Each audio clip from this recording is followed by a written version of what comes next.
Mesdames et messieurs, merci de regarder la télévision nationale congolaise émettant de Kinshasa. Nous sommes en République démocratique du Congo et bienvenue à votre magazine de prédilection 200 des cloches. 200 des cloches qui va réfléchir ce soir autour du thème et demain la Commission électorale nationale indépendante. Nous ne manquerons pas en ouverture d'évoquer quelques questions d'actualité, notamment la convention de l'opposition congolaise qui s'est ouverte depuis quelques heures. Alors pour aborder toutes ces questions, notamment le dialogue aussi en filigrane, nous avons sur ce plateau immédiatement à ma droite M. Papi Bantezolo. Il est président national du BEDEM. BEDEM, entendez par là, Bundu Diamayala, c'est le parti politique, un parti politique de l'opposition, parti cher à l'honorable Né Mwandansemi, que vous connaissez très bien. Honorable, bonsoir, parce que l'émission passe le soir. Bonsoir. Bonsoir. Merci d'avoir répondu à notre invitation, surtout pour la première fois dans cette dialectique. À votre extrême droite, Maître Éric Bilalé, pour le compte du mouvement des libérations du Congo, Jean-Pierre Bemba, MLC donc. Maître, bonsoir. Bonsoir. Vous êtes assistant au secrétariat national chargé de la formation et de l'idéologie. Immédiatement à ma gauche, M. Constant Moutamba, bonsoir. Bonsoir. Vous êtes président de la nouvelle génération pour l'émergence du Congo. Et à l'extrême gauche, M. Thierry Monsenepo, bonsoir. Bonsoir. Vous êtes président de la Ligue des jeunes de la Convention des Congolais unis, donc Merci. pour le compte de la majorité présidentielle. Merci de m'avoir honoré, vous tous, en venant à cette émission. Alors pour commencer avec la première question d'actualité, c'est cette convention de l'opposition qui s'est ouverte il y a quelques heures, nous l'avons dit à l'avant-propos, et qui s'assigne comme objectif de faire échec à la majorité présidentielle qu'elle accuse de vouloir organiser le glissement. Je commence par le MLC. Vous êtes l'opposition. Est-ce que le MLC est présent à cette convention? Oui, affirmatif. Le mouvement de libération du Congo est présent dans la convention de l'opposition. On doit mettre l'opposition en ordre de bataille au fin d'atteindre l'alternance et faire échouer les tentatives de glissement. Et on doit en appeler à la population qui doit intérioriser et s'approprier la Constitution, s'approprier les processus électoraux, s'approprier, n'est-ce pas, sa souveraineté et pouvoir demander au pouvoir d'intérioriser l'alternance et plus précisément à Monsieur le Président de la République, pour qui nous avons beaucoup de considération, à pouvoir chercher à entrer dans l'histoire plutôt que de faire des choses qui l'écartent de plus en plus de l'histoire. C'est dans cette logique qu'il y a la convention de l'opposition qui s'assigne comme objectif l'alternance démocratique et pacifique. Pacifique, mais vous menacez d'appeler à la rue et d'actionner l'article 64 au cas où. Est-ce que c'est ça la démarche pacifique selon vous? Ça c'est un droit constitutionnel garanti. Et le peuple souverain, n'est-ce pas, pour faire respecter. Parce que, vous savez, le peuple n'a pas de juge parce qu'il est souverain. Nul ne peut s'ériger en juge de validité des opérations, soit mentales, de peuple. Et le peuple qui est souverain doit faire respecter sa constitution. Et les autorités instituées par ces peuples, et plus particulièrement les présidents de la République, le Parlement et les gouvernements, doivent respecter la volonté du peuple contenue dans la Constitution. Et le peuple lui-même a prévu le mécanisme de faire échec à tout individu qui voudrait, n'est-ce pas, détenir le pouvoir par des mécanismes anticonstitutionnels. N'est-ce pas? C'est dans cette logique que l'article 64 existe. Et nous en appelons exactement à la vigilance du peuple. Dans cette logique. 2 minutes 30 secondes de temps de parole. On va prendre la réplique de Thierry Monsenepo, visiblement. Cette frange de l'opposition, pour ne pas dire toute l'opposition, parce que l'UDPS ne prend pas part à cette convention, ne s'inscrit pas dans la logique du dialogue. Qu'est-ce que vous en pensez à la majorité présidentielle? D'abord que l'opposition que l'on voit autour de ce qu'on a observé à Fatima, c'est une réaction. Ce n'est pas une percée de pensée par rapport à une question d'unité. C'est une réaction. Réaction à quoi? Réaction à la peur. La peur de qui? La peur de cette unité aujourd'hui qui se confectionne autour de Moïse Katumbi et de son groupe de G7 qui sont en train, on l'a vu la semaine dernière, de récupérer le Sphinx de Limété dans leur giron et d'autres opposants encore. Donc par rapport à cela, nous pensons que cette manœuvre malheureusement ne va pas durer. Ne va pas durer puisque l'opposition depuis longtemps a souffert de l'ego de chaque leader des partis politiques qui en font partie. Contrairement à ce que mon prédécesseur pense, aujourd'hui il n'y a pas du tout une confiscation quelconque du processus électoral par la majorité présidentielle ou par qui que ce soit. Mais au contraire, c'est l'appui que le gouvernement apporte qui aujourd'hui fait en sorte qu'il y ait des avancées. Mais parlons justement du glissement. Mais le glissement provient des contradictions de certains acteurs politiques qui se recrutent où? Qui se recrutent au sein de cette opposition politique, malheureusement. Et aujourd'hui, demander au président de la République d'entrer dans l'histoire par l'alternance, mais je félicite Maître parce que c'est exactement ce que dit le président chaque fois, qu'il veut entrer dans l'alternance, qu'il souhaite l'alternance, et peut-être que Maître est en retard. Le président est déjà dans l'histoire. Comment est-ce qu'il est entré dans l'histoire? En apportant la paix et la reconstruction de ce pays. Et par rapport à cela, je pense que l'opposition va tenir son meeting, va pondre des résolutions, mais que demain, nous allons encore une fois la voir divisée. Et pire, elle va encore renier ce qu'elle va prendre comme résolution. Parce que c'est ça l'habitude, finalement. Voilà, 2 minutes 30 secondes comme votre prédécesseur. Alors, je prends Boundou Diamayala de l'honorable Nemwanda Semi. Honorable Papi, est-ce que vous aussi, vous êtes à cette convention de l'opposition? Malheureusement, je répondais négativement. Nous ne prenons pas part à cette convention du moment où, en 2013, lorsque la majorité a organisé les concertations nationales, nous, de l'opposition, avons organisé à son temps les dialogues de l'opposition qui a eu lieu au 15e rue, je crois. À Limété. À Limété. Et à Limété, avions exigé que le président de la République puisse convoquer les dialogues qui nous permettraient de trouver des solutions par rapport d'abord à la crise de 2011 et puis donner le vrai programme des élections de 2016. Aussitôt que nous avions terminé notre dialogue à Limété, nous sommes arrivés et que nous avons fait pression au chef de l'État pour qu'il puisse convoquer les vrais dialogues. Et aussitôt que la majorité est venue rencontrer les idées de l'opposition, eh bien l'opposition s'est dit non, nous ne voulons plus de dialogue, nous voulons autre chose. Et donc moi je crois que par rapport à tout cela, nous sommes des républicains. En tant que républicains, nous avons voulu évaluer la chose. Connaissant que la majorité devrait, n'est-ce pas, préparer les élections, préparer les échéances, mais nous nous butons devant un problème. C'est comme si une dame, après avoir été grosse, elle n'a pas suivi la CPN. Et vous, en tant que médecin, vous recevez cette dame, bien qu'elle n'a pas suivi la CPN, le médecin demandera, ou bien va, n'est-ce pas, procéder à l'accouchement de cette dame. C'est comme la majorité. N'ayant pas organisé les échéances électorales, et maintenant nous sommes dans un fait accompli. Nous ne pouvons pas dire parce que la majorité n'a pas organisé les échéances électorales, et puis, eh bien, nous pouvons détruire l'État, nous pouvons détruire les institutions. Il faut que nous puissions nous asseoir et trouver les solutions pour que nous puissions donner à notre République la paix que nous voulons tous. En d'autres termes, votre autorité morale, Nemwanda Semi, et vous-même, votre parti, le BEDEM, vous n'êtes pas d'accord avec cette frange de l'opposition qui est en convention. Je crois que pendant les débats, nous allons évoquer, nous allons évoluer, nous allons démontrer pourquoi nous ne sommes pas d'accord à cette position de l'opposition. Et en plus de cela, je vais vous dire, moi je suis au Parlement. Vous avez déjà débordé de votre temps de parole. Les autres vont récupérer. Allez-y, je vous ajoute. Nous sommes au Parlement, monsieur. Oui. Vous allez comprendre ce qui se passe. Des fois, je me pose la question, qui est de l'opposition? Dernièrement, je disais au Parlement, effectivement, dans notre chambre ici, il y a des messieurs les députés et des messieurs des honorables députés.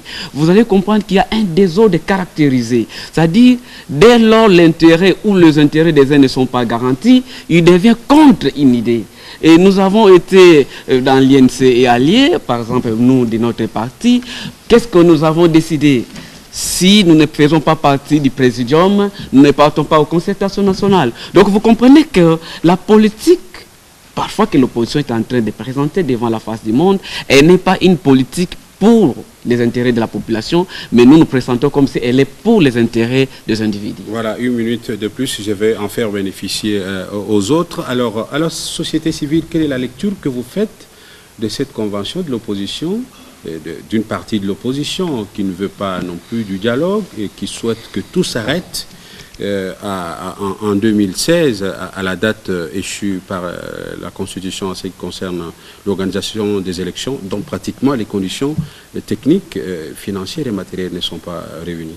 Merci, Louis. La nouvelle génération pour l'émergence du Congo.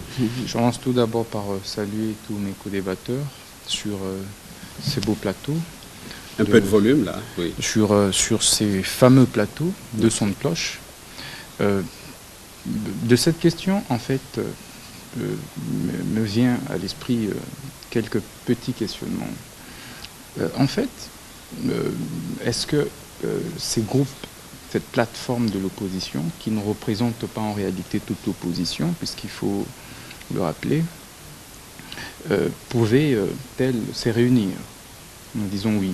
Donc, elle est tout à fait libre de pouvoir se réunir en quelque dénomination que ce soit pour réfléchir sur les questions touchant la République. Et donc, pour ça, il n'y a pas de débat. S'agissant maintenant du contenu qui est celui en réalité de faire respecter les délais constitutionnels majeurs en matière d'alternance du pouvoir, nous disons qu'il y a là un problème. Et c'est ce que la nouvelle génération pour l'émergence du Congo a toujours décrié. C'est la démission de l'élite congolaise, que ce soit de l'opposition, que ce soit de la majorité, de son rôle en tant que levain de la pâte montante, qui devrait plutôt consister à amener le peuple vers le haut. Malheureusement, cette élite ramène le peuple vers le bas. Je veux dire quoi par là? Nous sommes déjà dans le glissement, que la dynamique pour l'opposition n'est leur pas en réalité la population. Lorsque vous regardez les faits politiques tels qu'ils se déroulent en RDC, il vous conviendra que nous sommes déjà dans le glissement. Aujourd'hui, la Commission électorale nationale indépendante, nous allons en venir. Concentrons-nous d'abord sur la convention de l'opposition. Effectivement, doit être restructurée de fond en comble. C'est le temps. Au-delà de ça, l'opposition, la dynamique pour l'opposition, etc., avait appelé à l'enrôlement de nouveaux majeurs.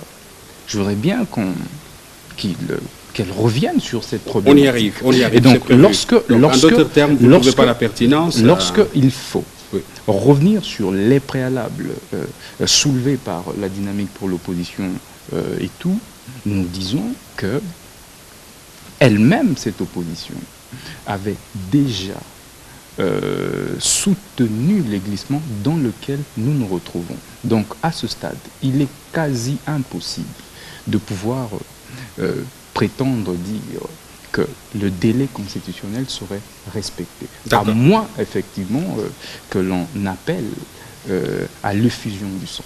Tant de paroles consommées. Pour raison de justice, je redonne la parole au MLC, parce qu'un peu minorisé. Oui, je vous donne 2 minutes et demie de temps de parole pour la réplique.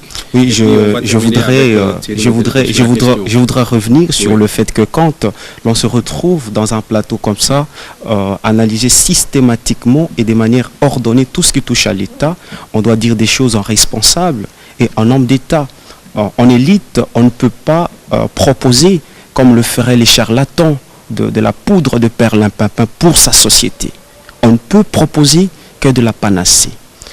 Lorsque cher Moussenepo, pour qui j'ai beaucoup de considération, affirme que le président de la République est déjà dans l'histoire, je ne conteste pas du tout ces faits. Quand je parle de son entrée en histoire, c'est dans la logique du respect du texte, dans la logique du respect de la Constitution et de l'alternance au pouvoir. Le président de la République n'a jamais déclaré officiellement qu'il ne serait pas candidat en 2016. C'est ce que tout le monde attendait de lui. Il n'a jamais dit. La Constitution l'oblige, je veux dire. Écoutez, pour des raisons de civilité et pour des raisons d'homme d'État, on peut toujours le dire pour apaiser la tension. On réalise que le président de la République est manifestement intentionné à vouloir rester au pouvoir. De ce point de vue, on dirait autant pour Barack Obama, quand on parle qui de la mandat mais qui n'a jamais fait la déclaration. Là, il ne se pose pas de problème. On ne peut pas faire cette étude comparative, étant donné que la vieille démocratie américaine a fait ses preuves dans tous azimuts. Je voudrais dire ceci. Quand on parle de la confiscation de pouvoir, et on attend de preuves, certainement que M. Moussenepo n'a pas besoin d'un microscope pour comprendre qu'il y a bien de choses qui se font sur terrain, parce qu'on doit voir la réalité. Quand le président de la République nomme des gouverneurs sous dénomination des hauts commissaires, parce que commissaires spéciaux, parce qu'en droit congolais positif, il n'existait pas un fonctionnaire dénommé commissaire spécial, ça n'existait pas. Le sommet de la fonction publique, c'est le secrétaire général. Dans les cadres, par exemple, diplomatiques, c'est le ministre plénipotentiaire des premières classes. Il n'existait pas les hauts commissaires, c'est une invention extra-juridique. Il semble qu'il y a eu la jurisprudence c'est un excès de pouvoir. De Kassavoubou. Non, écoutez, cette jurisprudence... Vous êtes des juristes, vous allez nous départager. Non, écoutez, le monde du juriste n'est pas un monde aseptisé comme le serait celui d'un pur mathématicien. Il est en amont confronté à une réalité sociale et en aval à une réalité normative, c'est-à-dire la norme, les textes. Et en droit public, la compétence est d'attribution. Tout est prévu par les textes. On ne peut pas inventer parce qu'on est juriste. Non, les textes réglementent un état de droit constitutionnel substantiel. Comme pour dire que le président de la République nomme même le bourgmestre, n'est-ce pas, alors que ce sont des postes électifs. Le président de la République nomme même les échevins, n'est-ce pas, dans les chefferies, parce que le chef de chefferie, c'est un coutumier, et c'est le premier échevin qui gouverne. Et le président de la République finira par nommer même des députés, parce qu'on va dans cette allure. Et c'est ce qui est dramatique pour un État de droit. Lorsque la convention de l'opposition, n'est-ce pas, la dynamique de l'opposition au travers de sa convention, veut respecter les textes, faire respecter les textes, on appelait à la vigilance de la population, c'est évidemment dans la logique de faire sauver cette démocratie, cette jeune démocratie. Mais nous serons dans le regret de constater que même M. Moutamba, pour qui j'ai beaucoup de considération, qui est le président de la nouvelle génération, qu'il considère comme cela, n'est-ce pas, soutiennent le fait qu'il y a déjà glissement. Je suis désolé, parce que l'élite ne peut pas être, n'est-ce pas, je veux dire, dans ce trou. Nous devons sauver la société. Qui la sauvera si ça n'est pas nous autres? On va aborder le thème principal. Réplique de Thierry Moussenepo. Oui, premièrement, je voudrais dire à Maître Eric d'abord que le président de la République n'est pas tenu aujourd'hui, constitutionnellement parlé, de dire qu'il sera candidat ou pas. C'est comme aujourd'hui, M. Eric, je ne sais pas s'il est déjà parent, va exiger du préfet de l'école de son fils de lui faire un communiqué pour dire que l'école s'arrête le 2 juillet. Quelque chose qui est déjà connu dans le calendrier scolaire. Il ne faut pas demander au préfet de partir le répéter chaque jour, comme aujourd'hui on demanderait au président de la République de le dire. Lorsque déjà il soutient clairement, messieurs et dames, que je respecterai la Constitution, eh bien, rendez-vous à la Constitution. Que dit la Constitution? Que le président de la République est à son 2e mandat, et le dernier. Pourquoi créer une polémique là-dessus? Il ne faut pas ici dire aux téléspectateurs que le président de la République doit calmer la tension. Il n'y a pas de tension sur cette question. Il y a des tourments. Mais où est-ce qu'il y a des tourments? Dans le chef des esprits tourmentés. Et où est-ce qu'on trouve ces esprits tourmentés? Mais dans ceux qui disent aujourd'hui que le président doit se prononcer sur une question qui est claire dans la Constitution. Deuxièmement, Maître est en train de dire que le président de la République a violé la Constitution en nommant les commissaires spéciaux. Mais bon sang, le président de la République, sur proposition du gouvernement, a nommé les commissaires spéciaux en se basant sur l'arrêt de la Cour constitutionnelle. Il faut continuer à faire vivre l'État. Il faut continuer à assurer le service public. Il a dit que le concept n'est pas constitutionnel. Au-delà de cela, mais écoutez, mais attendez, oui. Non seulement que vous avez cité une jurisprudence là-dessus, mais aujourd'hui, nous n'allons pas nous tirer sur des questions de concepts qui ne soient pas constitutionnels ou pas. Aujourd'hui, nous devons nous abstenir aux fonctions que ces gens occupent. Quelles sont ces fonctions? Par rapport aux dispositions exceptionnelles que la Cour constitutionnelle a demandé au gouvernement de prendre. Ce n'est que par rapport à cela que le président de la République s'est astreint. Et d'aller dire aujourd'hui que quelqu'un du MLC dise que le président de la République nomme des bourgmestres, mais c'est se tirer une balle dans le pied. Lorsque la majorité a dit qu'il fallait aller dans des élections globales, en commençant par la petite élection, parce que pour nous, la Convention des Congolais Unis, il n'y a pas de petite démocratie, il n'y a pas d'échelon de démocratie. Toute élection est importante. Mais qui ont refusé? N'est-ce pas ce cher beau parti qu'est le MLC? Mais aujourd'hui, on est en train de tirer sur le président parce qu'il est en train de nommer. Mais écoutez, il faut que le président, selon l'article 69 de la Constitution, se comporte en patrie familialiste. Il doit conduire le service public de l'État. Il doit l'assurer. Et par rapport à cela, je trouve malaisé que l'on dise aujourd'hui que le président de la République est en train de confisquer le pouvoir. Il le confisque à quel niveau? À tous les niveaux, bien sûr. Mais je ne sais pas de quel niveau vous parlez, puisque le président de la République... Niveau, du sommet au bas. Du sommet au bas, comment, mon cher ami? Comment, mon cher ami? Vous savez, vous devez éviter... Jusqu'au gouvernement. Vous devez éviter les mots qui sont proches, les mots qui sont proches de tous ces thyriféraires, tels que ceux que l'on trouve dans le G7, qui disent il y a confiscation, sans citer exactement quelles sont ces confiscations. Voilà, temps de parole consommée. Honorable Papi... Mantezolo, vous êtes le plus couronné en âge sur ce plateau. Est-ce que vous pouvez les partager? Et en titre. Avant que le président de la nouvelle génération pour les médias du Congo parle, parce que lui aussi il est mis en cause pour avoir cautionné le glissement. En réalité, nous voulons que nous soyons objectifs. Quels qu'en soient les problèmes, qu'ils soient de la majorité ou de l'opposition, ici nous discutons de la question de l'État. C'est-à-dire, quand on discute de la question de l'État, il faut que nous prenions nos responsabilités. Je disais tantôt, nous pouvons constater qu'il y a erreur. Mais dès lors, il faut sauver la République. Il faut que chaque citoyen congolais puisse, n'est-ce pas, tirer les conséquences. Et moi, je crois que par rapport, je ne vais pas entrer dans leur débat, mais pour être objectif, nous avions accepté, par exemple, le dialogue, parce que nous avons jugé que il faut y aller. Restez dans la question. Hein. C'est par rapport aux commissaires spéciaux que nous donnons. Certainement.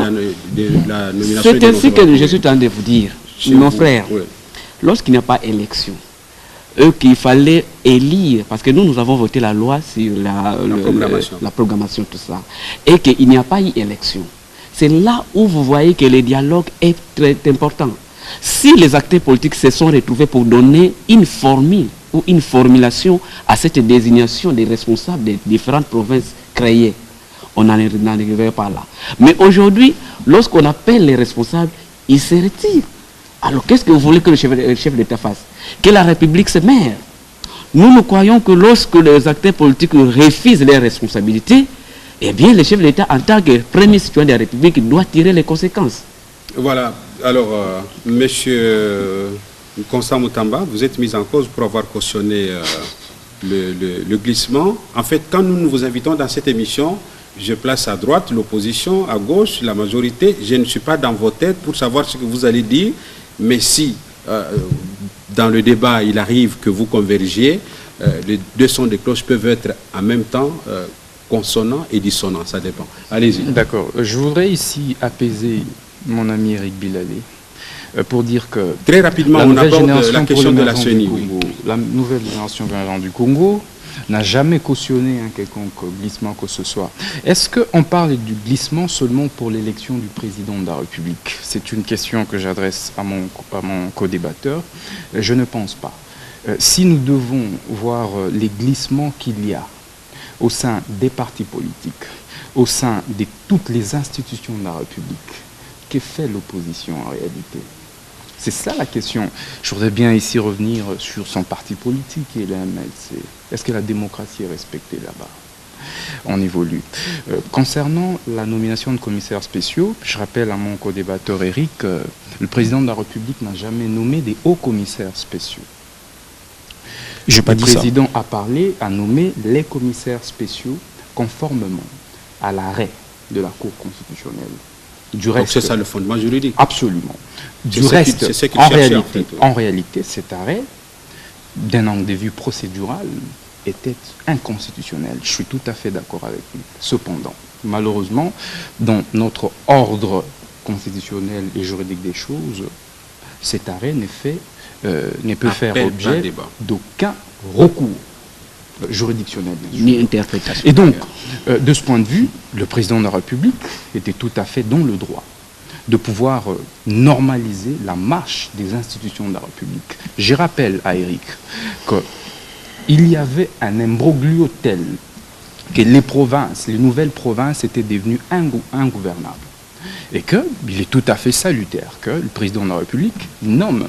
Et donc, par cette nomination, je dois rappeler à Eric qu'il est de principe en droit constitutionnel. Je suis à l'aise parce qu'il est également un chercheur en droit constitutionnel comme moi. Il est un principe sacro-saint que ce n'est pas parce que la Constitution a prévu une chose que cela devra nécessairement s'appliquer.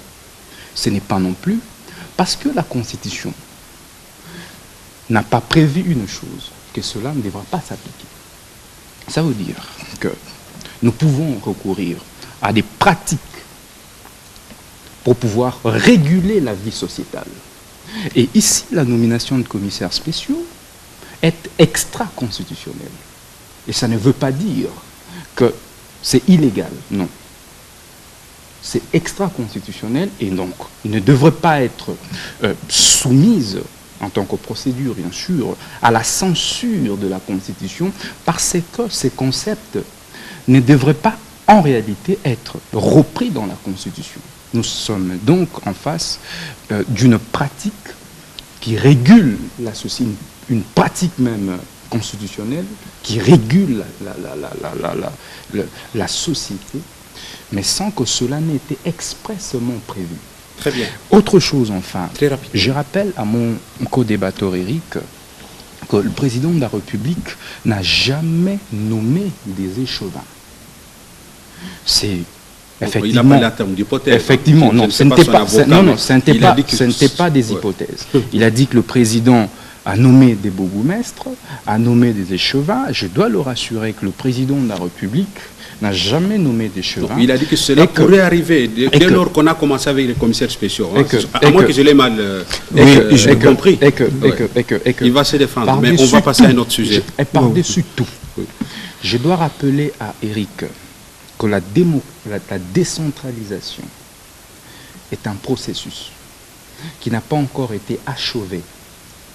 Et je ne pense pas, en tant que mode d'organisation de l'administration en RDC, puisse s'achever nécessairement par le président de la République actuelle. C'est un processus, le président l'a amorcé, et nous ne savons pas quand est-ce que cette décentralisation aboutira pour qu'éventuellement nous pensions à l'élection. Au-delà de ça, c'est l'opposition, la dynamique de l'opposition qui a été contre les élections urbaines, municipales et locales. C'est le seul scrutin qui aurait permis en réalité de matérialiser ce principe sacro-saint de décentralisation. Et donc la faute ne revient pas au président de la République, puisque lorsque la CENI a sorti son calendrier électoral en prévoyant ces scrutins, c'est l'opposition, la dynamique pour l'opposition qui est montée au créneau pour pouvoir le fustiger. Merci bien, M. Constant Moutamba. Merci. Merci bien. Vous avez consommé votre temps. Pour raison de justice, je vous donne encore la parole. Des armes. Juste 1 minute 30, et puis on aborde le nouveau sujet. Oui, je suis très content. Oui, je suis très content que vous fassiez cette égalité des armes. Mais lorsque mon éminent confrère Moutamba affirme, je suis très content qu'il affirme à la télévision que l'arrêt de la Cour ne fait l'objet d'aucun recours. Non, écoutez, je crois que je veux vous convier humblement à une séance de rattrapage. Ça, c'est le principe. Écoutez, le meilleur juriste maîtrise le principe, mais aussi les exceptions. Il y a une exception à l'article 43 du règlement de la Cour intérieure. L'arrêt de la Cour peut faire l'objet d'un recours en interprétation. C'est ce que le MLC a fait. C'est devant la instance? même cour. C'est un recours devant le même juge. Ça n'est pas un recours des réformations, mais un recours des rétractations éventuellement. La cour peut revenir sur son arrêt, en donner l'essence et surtout des énoncés. Et ça, c'est le règlement qui le prévoit. Mais pas en annulation. Je ne l'ai pas dit, c'est un recours juridictionnel devant le même juge. Absolument, en interprétation. Faudra mentionner. Ben, lorsqu'il invoque certaines théories, dire que ça n'est pas parce que quelque chose n'est pas prévu par la Constitution qui ne doit pas être invoqué. Non, messieurs, écoutez, nous sommes en droit constitutionnel. La compétence est d'attribution. Le président de la République ne peut pas aller au-delà de ses compétences. Tout est prévu et cadré. Sinon, on serait dans une société où on recourt à des mécanismes extra-constitutionnels. La décentralisation n'est pas un mode de gestion n'est pas un mode de gestion administrative chez nous. Je suis désolé. Merci. Je voudrais apporter des précisions. Vous êtes quand même exprimé. C'est déjà vous faire justice par rapport à la question. On va évoluer pour aborder notre sujet. La Commission électorale nationale et indépendante, c'est le thème central de cette émission. Après avoir sommairement analysé toutes ces questions d'actualité, aujourd'hui, il se fait un besoin de restructuration de cette commission. Il y a déjà le président de cette institution d'appel à la démocratie qui a démissionné pour raison de santé. Son vice-président a démissionné. Et on annonce également d'autres démissions, notamment dans le chef des animateurs qui appartenaient au G7, donc aux 7 partis qui ont quitté la majorité. Comment analysez-vous ce débat en ce qui concerne le remplacement, parce qu'il y en a qui estiment que les membres étaient indépendants, de par le serment prêté devant la Cour suprême de justice d'alors, et qui ne peuvent pas libérer ce poste. Je vais commencer par vous, honorable Papi Manté-Zolo. Quelle est votre intelligibilité de cette question? C'est vrai, dès lors que le membre revient des partis politiques, il est difficile qu'un membre, qu'une personne n'ait plus les tendances de son parti politique. C'est ainsi que nous avions dit à son temps, lorsque nos amis de l'opposition avaient dit que la CENI était tout simplement une caisse de résonance, nous avions sollicité que les membres de l'opposition puissent retirer leurs membres. Ça, c'est vous en tant que BEDEM? En tant que BEDEM, parce que nous sommes dit, du moment où nous nous attaquons à la CENI, nous ferons œuvre utile de renoncer à cette instance en retirant nos membres. Mais jusqu'à aujourd'hui, cela n'a pas été fait.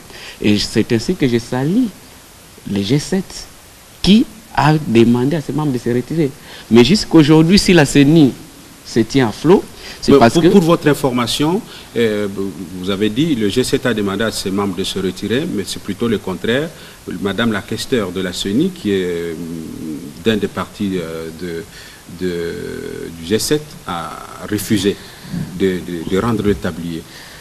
J'utilise les conditions. Bon, je ne sais pas encore parce que je n'ai pas assez d'informations sur cela. Oui, vous voyez, si j'attends beaucoup de collègues de l'opposition dire qu'il fallait que la CENI puisse être reconstituée, il fallait reformuler, alors que la procédure est simple. D'abord, je commence par la procédure. Exact. Si nous voulons, n'est-ce pas, que la CENI puisse être reformulée, retirons nos membres. Parce que si l'opposition retirait ses membres, n'est-ce pas qu'il n'y aurait plus la majorité qui va diriger cette CENI. Donc, je crois que des fois, nous cherchons une chose et son contraire. Mais en réalité, nous croyons que la CENI, c'est une institution indépendante. Et à ce sujet, personne, ni un président du parti politique, moins encore les institutions de la République, peuvent se mixer. Et donc, la démission de Malo Malo en tant que président est malade. Oui. Bon, la maladie, on ne pouvait rien faire. C'est un cas de force majeure. Le second président, je ne sais pas quelles sont les raisons évoquées, mais si ce sont des raisons de son parti politique, c'est là où nous disons que la CENI n'est pas entièrement indépendante. Parce que du moment où la CENI est une institution indépendante qui doit, n'est-ce pas, diriger le parti politique en compétition, on ne pouvait pas admettre qu'un membre du parti politique puisse donner injonction à ses membres. Donc voilà là où nous avons les inquiétudes. Voilà. Alors Thierry Bosserepo, la question directement à vous. Au nom du principe du respect du quota au niveau de la CENI, lorsque les membres du G7 qui étaient dans la majorité et qui occupaient ces postes à ce titre-là basculent dans l'opposition et se cramponnent à ce poste. Est-ce qu'il y a quelque chose qui cloche mal?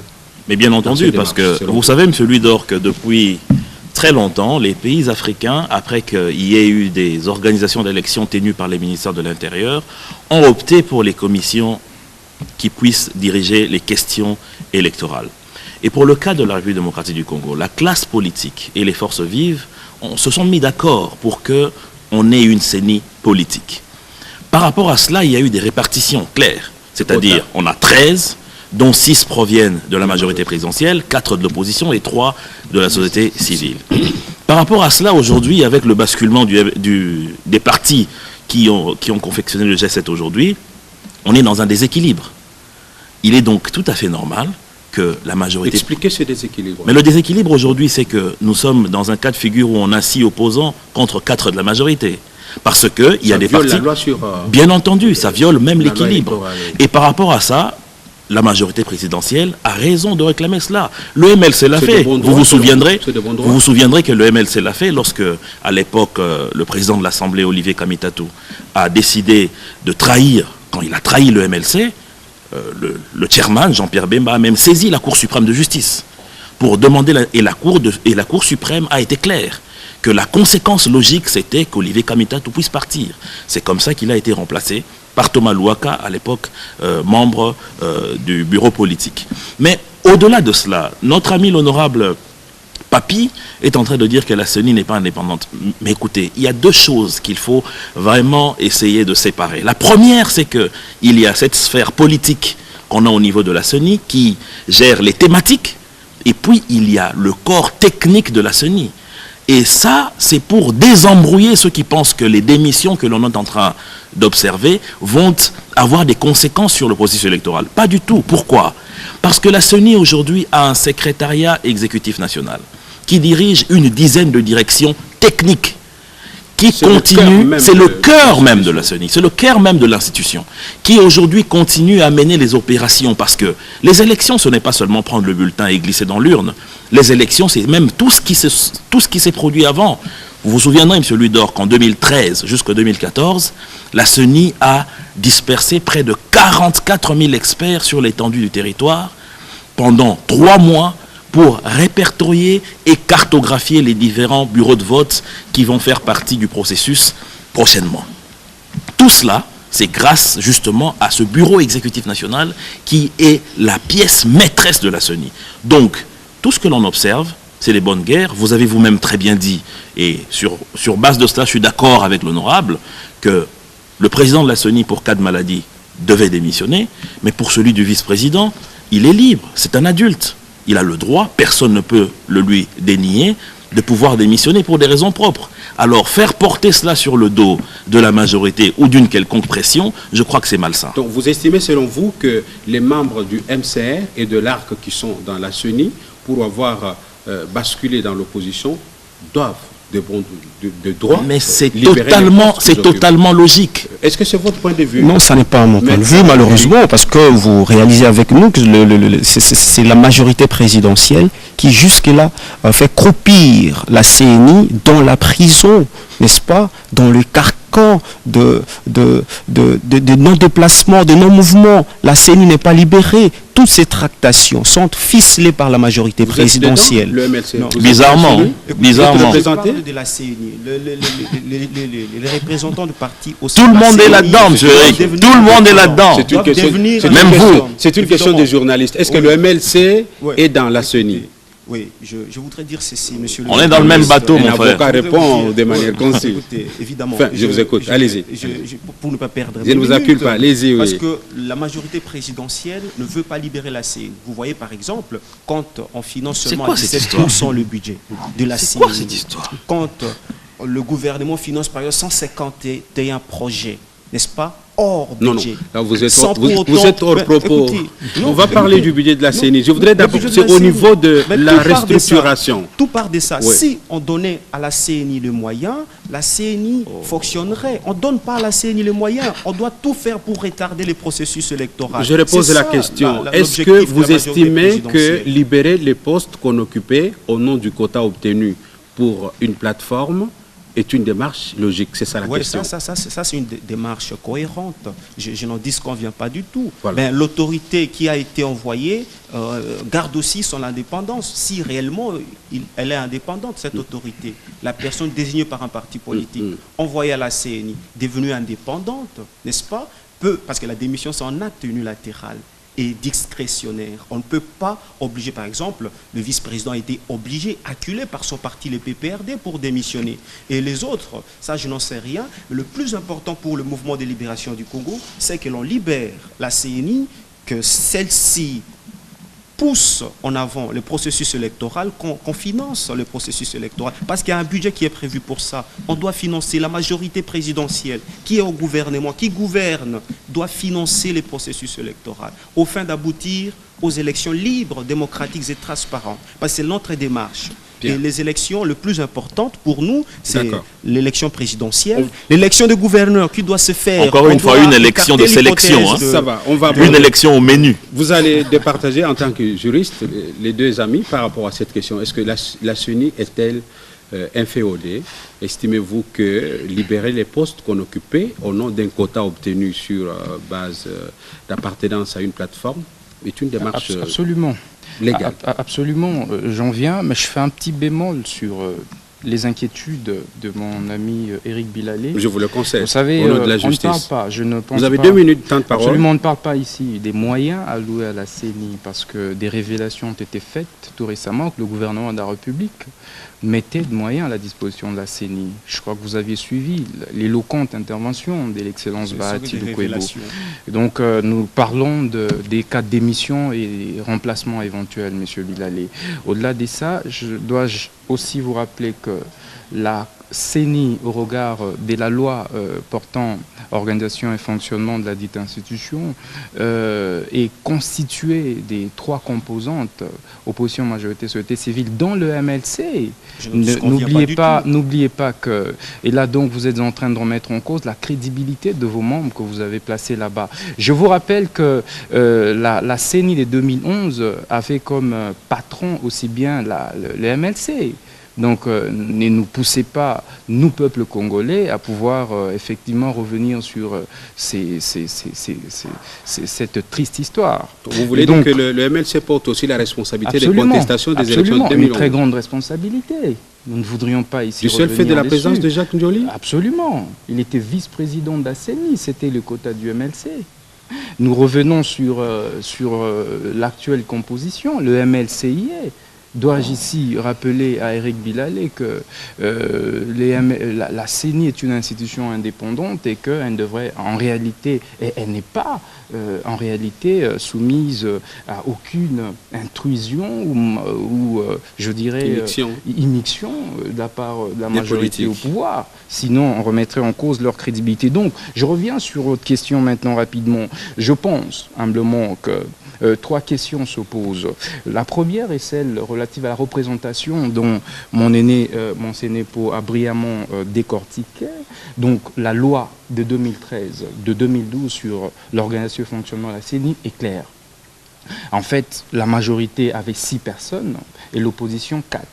Du fait, pour le MCR ARC, de se désolidariser de la majorité présidentielle, la conséquence logique voudrait que, en réalité, les membres qui sont là à la CENI du fait de ces partis politiques démissionnent. C'est une logique juridique normale et même politique. Quant à la procédure maintenant, en fait, la loi est muette là-dessus. La loi n'a pas prévu les cas des figures que nous sommes en train d'examiner ce jour. Et donc, pour ce faire, on ne peut pas, en réalité, astreindre ou jeter l'opprobre sur la majorité présidentielle. Voilà. La majorité présidentielle, en réclamant effectivement, la restructuration de la CENI reste dans la logique juridique des choses. Okay. Aujourd'hui, la démission, et ça je dois le préciser, il est humblement irresponsable que dans ces genres de plateaux, ce fameux plateau où des milliers de téléspectateurs et des responsables suivent, affirmer des élucubrations sans moindre preuve. Et c'est très grave. Surtout lorsque... Dans le chef de qui? En fait, mon ami Eric Bilalé dit... J'espère que vous allez laisser les temps je pense... Non, réagir. Justement, lui, il réplique et puis on aborde notre sujet. C'est très grave. C'est très grave. Il répond à ce que vous avez dit. C'est ça la logique de l'émission. C'est très grave. Il s'attaque personnellement à mes personnes. Monsieur Luder, comprenez que la tolérance n'est pas de l'opposition, malheureusement. Des débats. C'est moi qui ai la parole. Très juste dans cela. Oui, très rapidement et puis on aborde le dernier sujet. Merci, c'est moi qui ai la parole. Oui. Vous avez parlé, je vous ai entendu. Merci. 10 secondes. Hein. Alors, je disais, c'est très grave qu'elle affirmait ici que la majorité a fait pression sur le vice-président de la CENI. Lui-même qui dit que la démission est un acte unilatéral et discrétionnaire. Mais en même temps, il s'est contredit en disant que la majorité a exercé une pression. A-t-il la moindre preuve? Voilà, le message est passé. On va terminer avec le dernier sujet.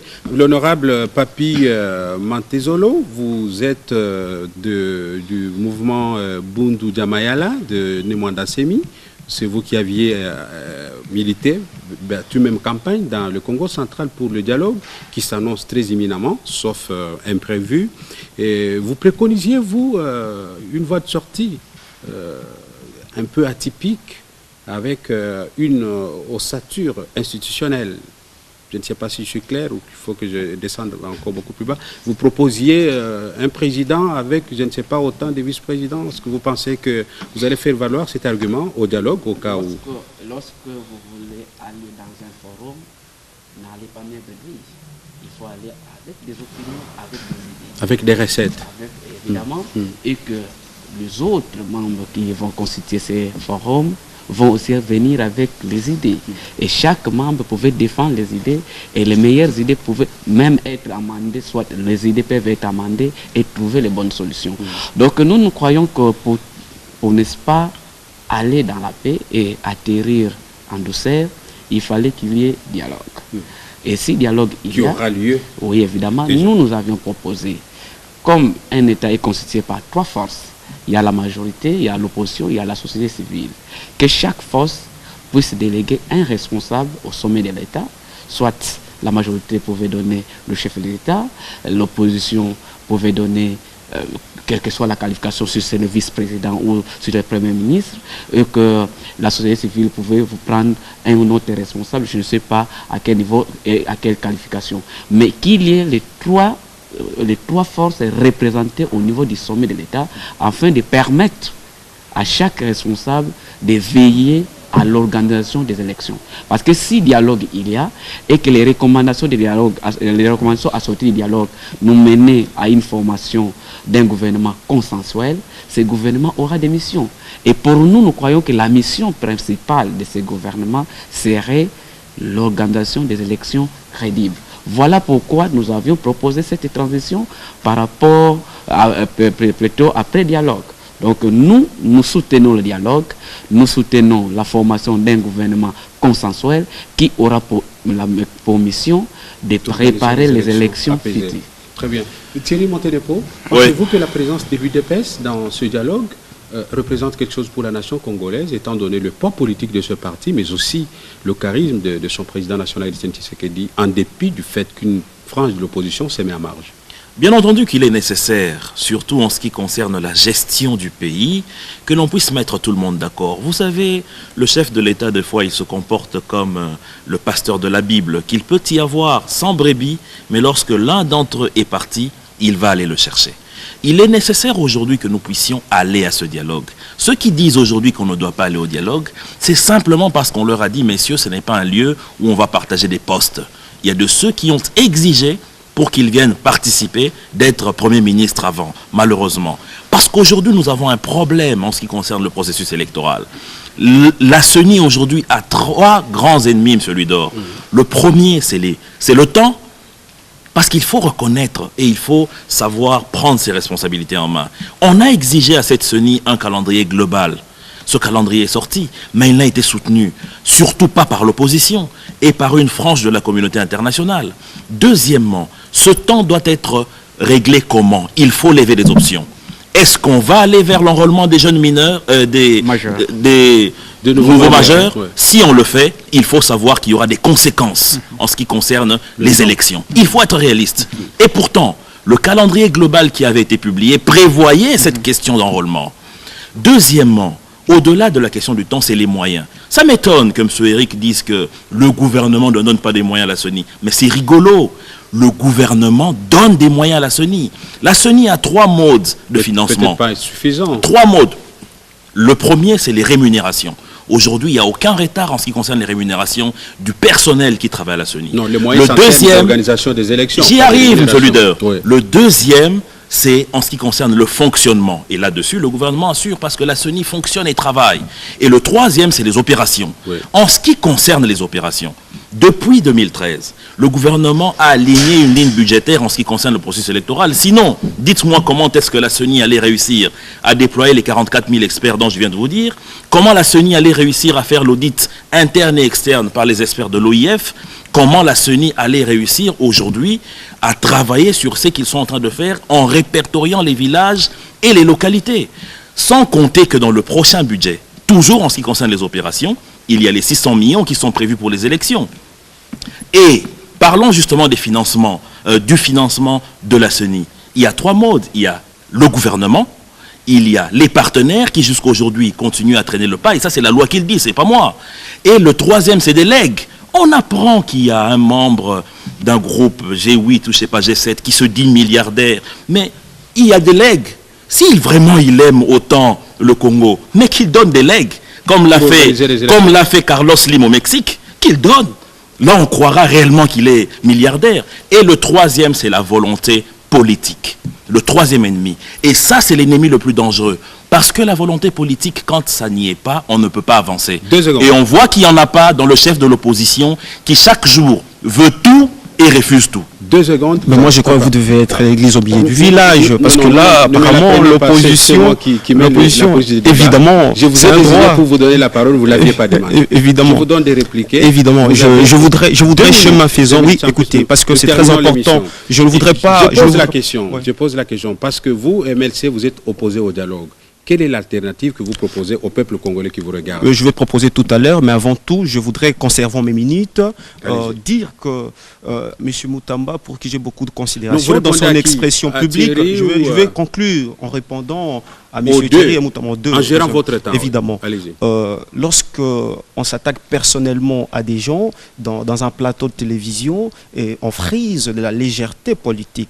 Ça n'est pas la maturité dont nous avons besoin dans cette société. Non, excusez, ça c'est le de cette émission. Retirez le concept, retirez le mot, attaquez vos idées. En tout cas, je crois l'avoir entendu s'attaquer à vos idées et non à votre personne. Non, parce qu'il a cité les noms des gens à la CENI, il citait nommément M. Nzoli. Vous comprenez combien c'est très important que je le rappelle ici. Retirez d'abord l'expression et attaquez vos idées. Je retire, parce que son expression publique était teintée vraiment d'arrondissement par défaut. Je ne suis pas contredit. Lorsque je dis que la démission c'est un acte discrétionnaire, alors que le vice-président a été sous pression de la majorité présidentielle, je me suis contredit en quoi?